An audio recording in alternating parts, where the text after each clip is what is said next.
Hello and welcome back to part two of our very special lockdown chat with Alex Manners. Hello again, Alex. Yes, hello, hello. Excellent, good to see you. And Andy, how are you doing? I'm good, thanks, mate. How are you?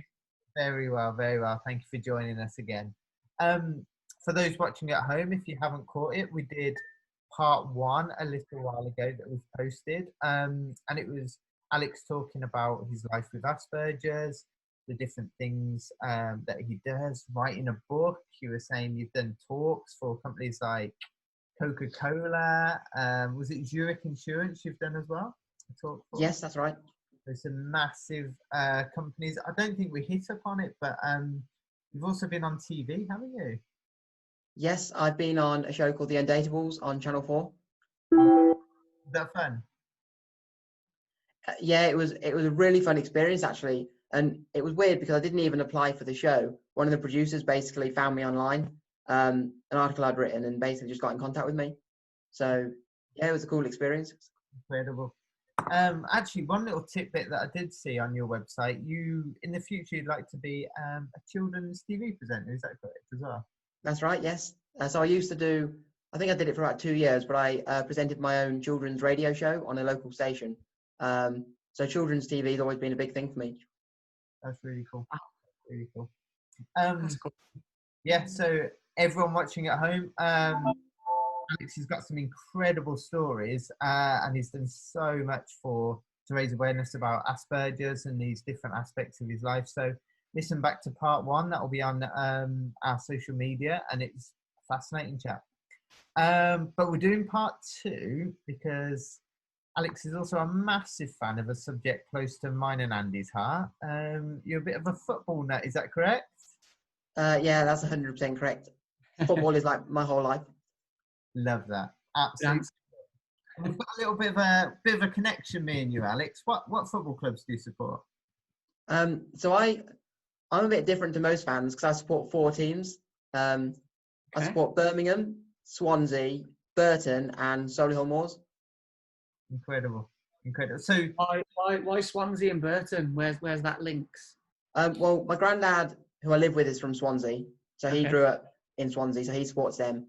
And then Burton was, my uncle used to work for Coca-Cola, and we used to get loads of tickets when the Coca-Cola sponsored the Football League to go and watch Burton.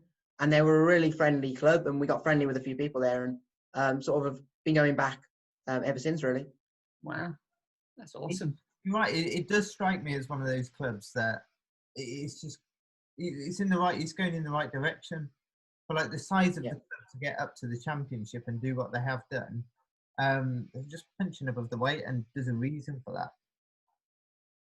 Yeah, definitely. I mean, they haven't got the most amount of money. They haven't got a big fan base really for the league they're in.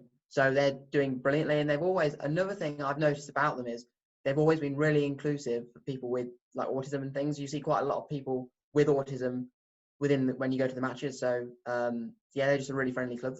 Wow. Well, what kind of things do they do to accommodate people with autism?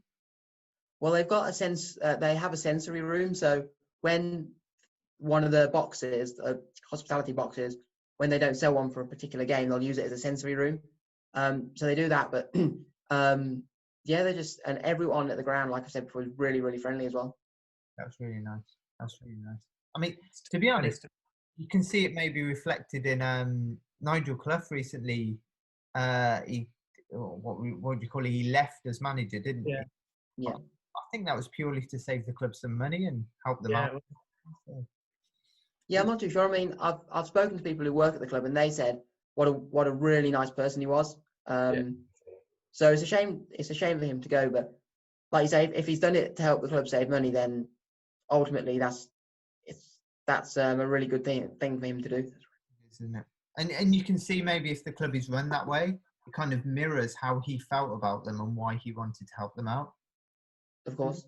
So I'm not sure Steve Bruce would be doing that right now with the way he's been treated at Newcastle, but there we go. No, I doubt it. A little thought then. Gary Monk, obviously he's been the Birmingham and Swansea manager. Yeah. Thoughts on Gary Monk? Fan, not a fan?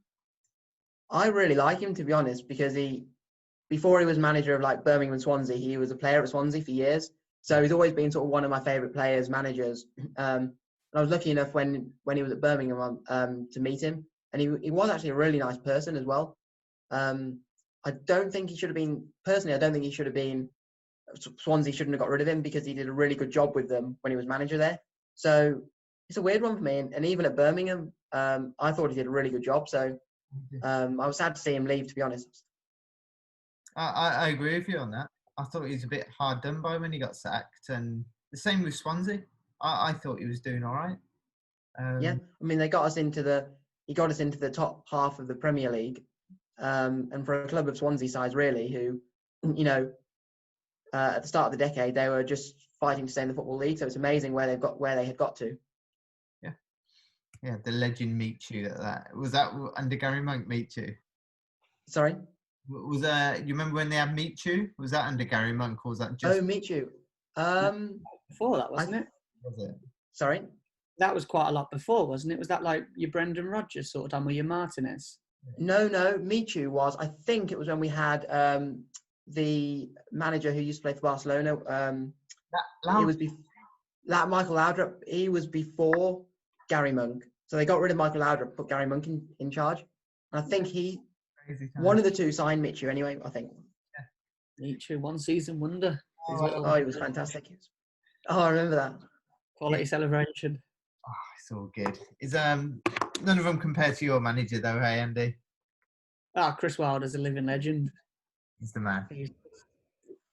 You can't speak highly enough of him. He's got Sheffield United through his veins, and he's taken them from League One to top 6 in the Premier League in 4 years, playing an absolutely outrageously unique style of football.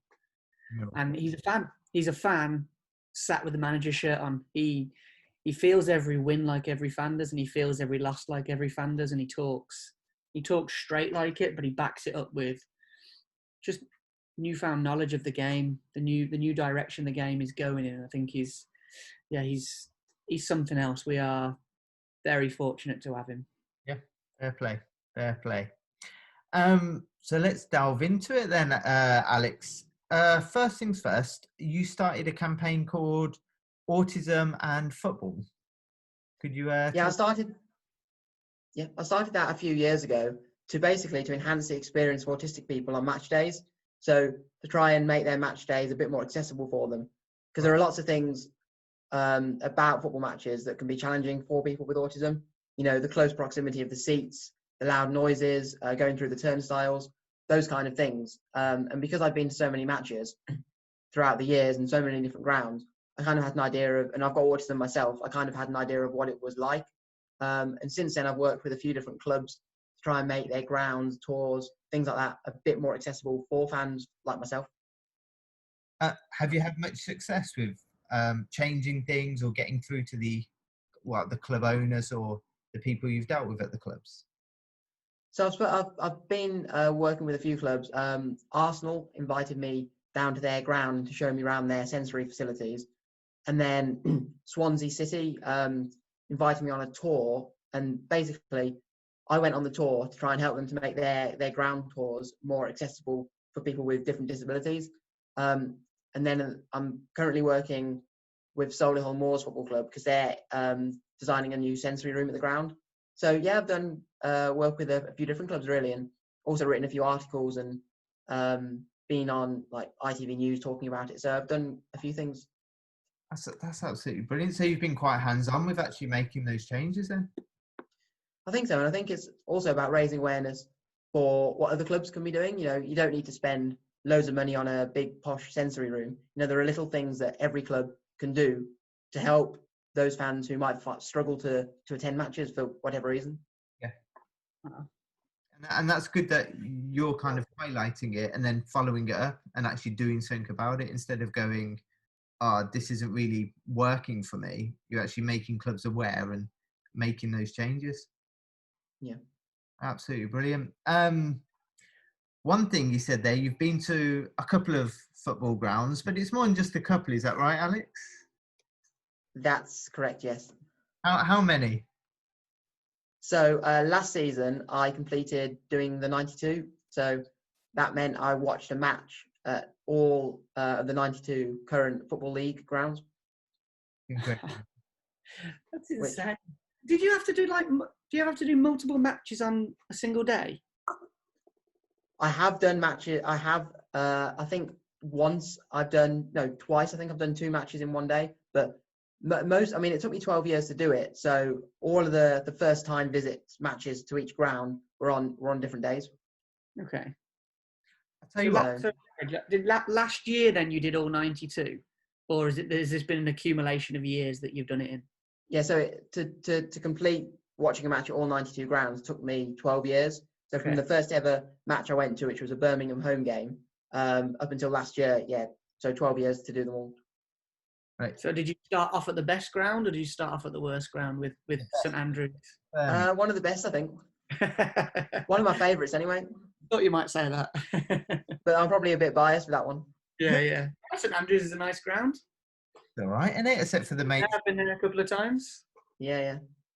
We normally sit in the main stand, which is the oldest part of the ground. So maybe you get the best view though. You don't have to look at it. Well, you're certainly closer to the managers and the players, so you sort of feel more of the atmosphere from that sort of point of view. Yeah, spot on. I tell you what, are there any grounds that you went to, ticked off the list, and then they moved into a new ground? So say you went to the old White Hart Lane, and then now you're like, oh, I've got to go to the new Spurs Stadium. Yeah, there's a few like that actually. I think I was thinking about this a few weeks ago, and I think I counted about 4 grounds. Okay. I went to the old Spurs ground, the old West Ham ground, when they were in the Football League, the old Chesterfield ground, which was really old. I think there was another one. Can't think of who else, but those are definitely 3 that I'd been to the old ground. Subsequently, have you been to the new one subsequently, like the new West Ham and the new Tottenham ground? I haven't, not for matches anyway. No. What about likes of trying to think of ones locally, like Coventry and the Ricoh Arena? Did you manage to go to Highfield Road, or would that be a bit too long ago? I didn't, to be honest. I mean, my first ever match that I went to was in 2007. So the vast majority of clubs had moved quite recently, or in the last sort of 10 years from their old grounds. So I never really got to go to a lot of the old grounds. And to be honest, I would have loved to have gone to some of them. Yeah, some of them. Yeah, there's still a few around there. I know Bramall Lane is like half and half, half a proper old school ground, but then it's been renovated and all new sections been put in. Cool. And I'm sure there's a lot of clubs like that, isn't it? That's kind of. There are. I mean, I never used to like all the old grounds. I used to like a lot of the modern ones, but now a lot of the older ones are sort of going. You won't see grounds like that being built anymore, and they're so unique. I think it's a shame that we're losing a lot of them. Yeah, that's a good point. I like that. Actually, my dad's a West Ham fan. I never made it to the old bowling ground, but we went to the new one, the Olympic Stadium. Personally, I liked it. I know it gets a lot of flack, but did you say you haven't been there, Alex, or you have? I've been to the ground, just not for a game. But I did go. I went to the old one. Yeah. I mean, I liked it. I mean, me and Andy were chatting beforehand, before we came online. Me and you have been to a handful of grounds. Yeah, I've done all right. I'm definitely nowhere near 92. That's special. That's now making me think I might have to do it as well, but I'm gonna have to ask permission from a few people first to let me go to that many games. It takes up quite a few weekends, let me tell you. Yeah, I bet. Saturdays. Sheffield United playing a lot of the Midlands teams in League One and the Championship, and then a lot of the Sheffield United rivals up in Yorkshire. You just naturally go to those ones as well. So we've done a few, but 92 definitely beats me. It begs the obvious question, Alex. Top 3, bottom 3. Best grounds, you can judge it however you want. Atmosphere, accessibility, halftime pie, I don't know, whatever you want. Based on whatever criteria you want, what are your best 3 grounds to visit? and 3 to avoid like the plague. So the best 3 grounds I've been to, one of them, my absolute favourite ground, I went to them when they were in the Football League. They're not in the Football League anymore, but it was Torquay United. Wow. Okay. I just absolutely loved it. Every stand was unique. We used to go there on holiday, so it was like a homely feel almost. The atmosphere was always brilliant, so I loved that ground. Second one was Arsenal. The ground is just phenomenal in every aspect. Are we talking the new one? Yeah, the Emirates. It's phenomenal in every aspect. It's like I can't see a ground ever being better than the Arsenal ground, to be honest. It's that good. And the third one, which is probably I'm a bit biased in saying this because I support them, but the new Swansea City ground. Okay. The Liberty Stadium. I never got to go to I went to the old one, but not for a match. But I just love the new ground as well. It's got brilliant facilities. I think it looks really nice as well from the outside, which is one of the reasons I like it as well. Very nice. Very nice. That's sort of your Amex Stadium, your McAlpine Stadium. It's that sort of feel to it, isn't it? The Liberty Stadium. It has, yeah. And I think both of those grounds you've mentioned, I actually really like because they're not just like your 4 stands or the I agree. They're with like that. unique. They look kind of unique. Yeah. It's like your Allianz Arena for Bayern Munich, isn't it? But like in a different sort of design. Yeah. I mean, the Allianz is incredible now. That's insane. Oh, I'd love to go there. I'm amazed that you said the Arsenal one. I just Hotspur supporters questioning that decision, weren't they? Yeah. Oh no. Just in general. No, I just really like it. It's just I've been there a few times actually, but it's so smart. Every seat is like padded almost. It's just a really nice ground. You got a lot of leg room. So it's just a really nice ground, I find. I met an incredible Torquay. I'm fascinated by that. I've got to get down. Yeah, it's a lovely little ground. It's really cool. I'm with you on how you see grounds, some being unique with 4 different stands, some being like all kind of modern and new. And I'll be honest, like I've got touches of kind of OCD. I like everything to be perfect. So actually in my head, I know it's boring, but I like the new, the kind of bowl grounds, like the Emirates and the Etihad, where it's perfect. It's all the same. So we talked about the Blues. The main stand winds me up. It doesn't fit. And I know it's boring because they're like, but I can't help myself. That's all I like. Yeah, that makes sense. Have you ever seen the old Man City grounds, Main Road? Oh, Main Road. I never went to it, but I've seen loads of photos of it. That just sent me nuts. Everything was just nothing matched. I tell you what, you wouldn't like the Grimsby ground. Oh, if you don't like things that are unique and old, don't go to Grimsby. Grimsby in general or the ground? No, well, the ground. If we've got any Grimsby fans watching. Yeah. Right to reply. Let's go on then. Let's have a go at the 3 worst grounds. Cause some controversy, Alex. So the worst one, for me, again, they're not in the Football League, but when I went to them, was the Chesterfield ground. Okay. Saltergate, their old one. It was like the whole of we sat in the main stand. Every seat was wooden. Okay. And like the stand looked like it was rusted, like the corrugated iron all across the stand looked like it was rusting. Right. So it just was one of those grounds where you just think this ground should have been gone like years ago. I got relatives who are Chesterfield fans. I can't wait to show them this. I was going to say I've got a friend who's a Chesterfield fan, so it's brilliant. Like that. Another one. I've grown. To be honest, I've grown to like it, but just in terms of facilities, I'd have to go for Luton Town. Okay.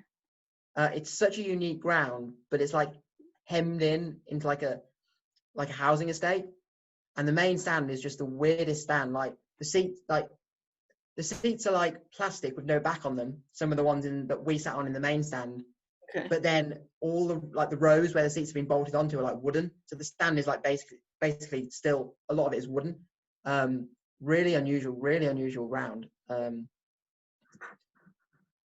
And then another ground. One more.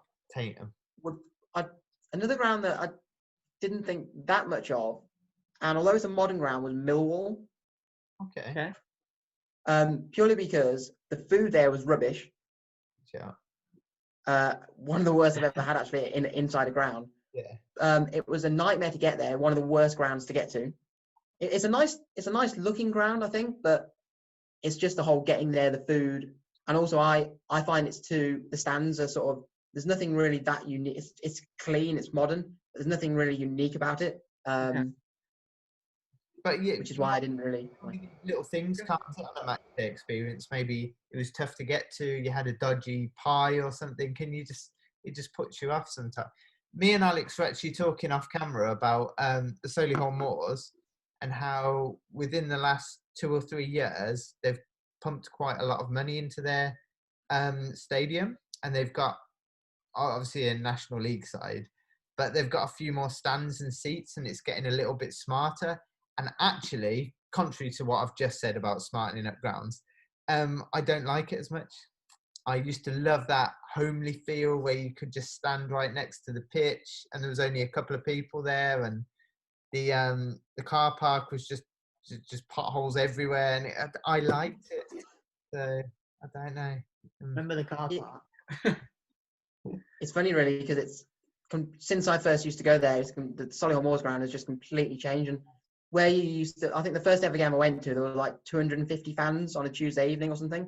And now you get like sometimes 2,000 to certain games. So it's amazing how the ground and even the club has changed, even in the short space of time I've been going to football. Yeah. That's impressive. That's what you're looking for on a match day kind of environment, isn't it? If you want, for me, if I want that kind of, people might question this, but big league atmosphere, I'll go to the Blues. But if I just Saturday afternoon, talk to my family, have a bit of a laugh, go to the Moors. It's hassle free, it's easy to get to, but that's why we used to like going there. Really easy to get to, 10 minutes from our house, park right outside, out the car park within minutes of the match finishing. So it was just a really easy thing, match, and really nice experience. You know, you saw people who you knew from your local area, so it was a really nice experience. That's awesome. Another aspect of football that I know you're a huge fan of, and I've got to hold my hands up and I geek out on as well, football shirts, Alex. Yeah, I absolutely love football shirts. I mean, I dread to think how many I've actually got in my house. Way too many, let me tell you, but probably somewhere at least 150, I would guess. Wow. So do you just pick these up kind of whenever you see them, or is it when you go to a game you get one, or what makes you choose each shirt? So a lot of them I've sort of been given over the years for Christmas, birthday. My uncle used to get quite a few through his work, but then some of them I've just ordered online, or I've asked for Christmas, or I've seen in charity shops and just bought. Again, some of my older cousins have passed on their shirts down to me, which I've kept. Yeah. So I get them from a wide range of different places, really. Okay. You got a Sheffield United one? I have, yes, I have. I think it says Visit Malta. It's the one that says Visit Malta on it. Yeah. That's a few years ago. That's Visit Malta. I'm pretty sure we had Darius Henderson as our striker in that year. Would it have been about 2006-07? Yeah, it would be. Yeah, it was the year we met. It's possibly the year we made the playoff final. We lost to Burnley. Yeah. Or it might be the season after, depending on which exact shirt. That's a good effort. Yeah. Give you that one. Thank you. No, I know quite a bit about my individual shirts, so. That's impressive. I love that. Yeah. So, what are your favourites? Oh, well, I've got a really unusual one, which was a Birmingham one from, I think it was something like the Birmingham third shirt from like 1997, and it's blue and black stripes, but it's got like the old BCFC logo, not the current logo, the one where it was like the initials BCFC entwined into each other. I think it is, yeah. I'm thinking so. auto windscreens on the front. Yes, auto windscreens. I was there. Yeah. But I'm with you. Yeah. That's one of my unusual ones. Yeah. Was the other blue? It's a kind of strange blue. Sort of it. I don't know if it was. I don't think it was exactly the same blue that they use today. But it was my cousin's shirt, and he had it, so it's got his name on the back. Yeah, it's just one. I think because it was my cousin's, and also because it's an unusual one. Like I think I've only ever seen like one person wearing it at a Blues game before. That's cool. Apart from obviously me wearing it, but nice. That's one of my favourite ones. Any other special mentions? Well, I'd say one of my favourites was I have it's a shirt I really wanted for a few years, but it was Everton had a pink away shirt in about 2008 or something, and I really wanted it, and I got it for that year. I got it for Christmas, so that was a really a special shirt for me as well. I've got Andy Johnson in my head in that Everton away shirt. Would that be around that time? Yeah, that rings a bell. Yeah. I might have to Google that. Sorry, I'm gonna have to. I'm picturing Chang as a sponsor on that one. Yeah, it was Chang, and it was Lecoq Sportif as the shirt manufacturers. For a while, didn't we? Right, let's. Yeah, we had that. Yeah, I've got a few of Blues Lecoq Sportif shirts. On the while Andy kind of finds that shirt. Do you remember the Blues went for about 1 or 2 seasons with X-Tep making our shirts? Yes. That was an odd time. X-Tep. Wasn't that? Was that the Carling Cup? Yeah, when they had X-Tep. Possibly was. So it's like everyone's rocking a bit of Nike, Adidas, the Cox Sport. What have you got? X-Tep. All right, thanks. Cheers for that. Oh no. And I've seen 1 or 2 clubs where they've produced their own shirts. Oh yeah. Did the Southampton one? Southampton. Yeah. Yeah, I was going to say them. I think they did. That was actually. I was looking down your website, and it has quite a lot of shirts. I'm not sure if you put all of them in there, but there's a lot in there. And I noticed, I've written it down. It was a Parma 1999-2000 away shirt. Parmalat sponsor. Champion made it. It's spot on. I'm jealous of that. Yeah. Well, funnily enough, I don't have that anymore. Oh, that's a gun. Where did you It was well, my one uncle, he used to love Italian football, so he used to buy a lot of the old Italian shirts, and that was actually his, and he'd lent it to me, and then he wanted it back, so I gave it to him. But yeah, it had I think it had the player called Dabo on the back. Yeah. Dabo. I think he played for Man City. I think. I remember him. Yeah. I have a passion Italian football. Yeah. No, I've got a few Italian shirts, but that was one of my favourites. That's cool. And we've briefed you on this beforehand, but as always with the lockdown chat, we're going to finish on start, sub, and sell teaser. Okay. So we've got 3 players. I was very happy to make it Blues centric. So they're players. So Andy, you might struggle this week. Yeah, quite possibly. And because everyone loves a striker, we're going to go for 3 of the most important goal-scoring players for Birmingham City. Alex and Andy, you've got. I don't think Andy will care. He'll sell them all. But there we go. Start 1, sub 1, sell 1. We're going to go for Christophe Dugarry. First season we were back in the Premier League. He was an absolute genius. Probably saved us from the drop. I think he's got a place in St Andrews called Dugarry's Den, named after him. We're going for Mikel Forsell. He had a season when he hit 20 plus goals, and I think he got near 20, and that doesn't happen a lot with a Blues striker. And we've got a bit of a cult hero, Obafemi Martins, Carling Cup winning goal scorer against Arsenal. Let's all remember that Blues won the Carling Cup. Blues won the Carling Cup, and I haven't won the trophy since, so we'll remember that. Dugarry, Forsell, Obafemi Martins. Go for it. We'll go for Alex, and then Andy, you can just copy. Yeah, pretty much. So, I would probably start Forsell just because he was with us for a number of years, and he was sort of one of the players that I first started watching when I first started supporting football and going down to the Blues. So I'd probably start Forsell. Then I'd probably sub Obafemi Martins purely on the Carling Cup final goal. I was there, and it was like the most unbelievable moment I've ever had. And then I'd probably sell Dugarry just because he wasn't with us for long, and I never had a chance to see him in a blue shirt. That's fair. That's fair. You've not seen someone. It's hard, isn't it, to judge that? Yeah. I tell you what, I'll give you Forsell as well. I'll follow him on Twitter. Don't know why. But he still loves the Blues. He'll still repost Birmingham City things. Oh, really? Yeah, he's still got a passion for us, so good on him. Go on, Andy. Throw out your start sub-sell. Do you know what? I mean, we spoke about this off camera. I didn't realise Obafemi Martins had played for the Blues. Didn't know that. So that was an easier one for me to know who I'm selling. Right. Like, in terms of, obviously, growing up in the Midlands, I've got a lot of friends who are Blues fans. Dugarry was probably a little bit before me knowing a lot about the Blues. Forsell is the one that comes to mind for me, similar to Alex. I just remember him being phenomenal. I seem to remember him being very much like, why are Chelsea not having him? Because he was on loan at you, wasn't he? And then did you sign him permanently? Yeah, we got him. I seem to remember me thinking all the time, he's scoring goals for fun at Birmingham City. Why are Chelsea not keeping him?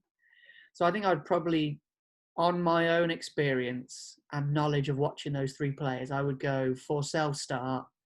I would sub Dugarry based on how much I know you love him, Jimmy, and how much you rave about how good he was. But I didn't see him enough. And I'd sell Obafemi Martins because I didn't even know he played for you, to be honest. So that'd be my quick fire choices on those three players. What about you? I'm starting Dugarry. Absolute legend, kept us up, magician. Loved his hair as well. So you're still modelling yourself on his hair, right? Doing my best, mate, but I'm getting old. It's embarrassing now. I'm gonna actually sub Forsell because you're right. That 1 or 2 seasons he was on fire, and as reluctant as I am, I'm gonna have to sell Martins, even though he did amazing things. It was that basically that one goal he's living off, which is fair. Yeah. Three different ones. I think, he wasn't making the Chelsea squad. I remember us signing him. I was really happy that we got him permanent. But then he went off the boil. I feel like he was one of those strikers who hit that kind of rich vein of form, and you really have it. But for us, for that little bit, I mean, if you look at players who perform in one season and not another, we had Nicklas Bendtner, and I thought he was incredible. The Lord Bendtner. You all know what happened to Lord Bendtner? We do. He ended up playing Juventus. That's what happened to him. Legend. That was awesome, Alex. Thank you very much. I'd like to say that was really interesting. Is there anything you'd like to tell people watching where they can go to find out more about what you do and a little bit about Asperger's and the different types of things you do? Yeah, so if anyone wants to find out about things I do, my talks, my book, they can go to my website, which is www.thealexmanners.com. So all my social media links to like Twitter, Instagram, Facebook, LinkedIn are on there, and YouTube. And then my book is available on Amazon if people want to have a look at that. So, my website, thealexmanners.com, is probably the best place to go to find everything about me. Fantastic. Very impressive, very inspiring. Yeah, thank you. Really Great effort. Thoroughly enjoyed that, Alex. Yeah, me too. One more time, a huge thank you for coming on. And Andy, as always, absolute pleasure. Of course. That was a lot of fun. Thanks a lot, Alex. Appreciate that. Thank you for having me. For another lockdown chat.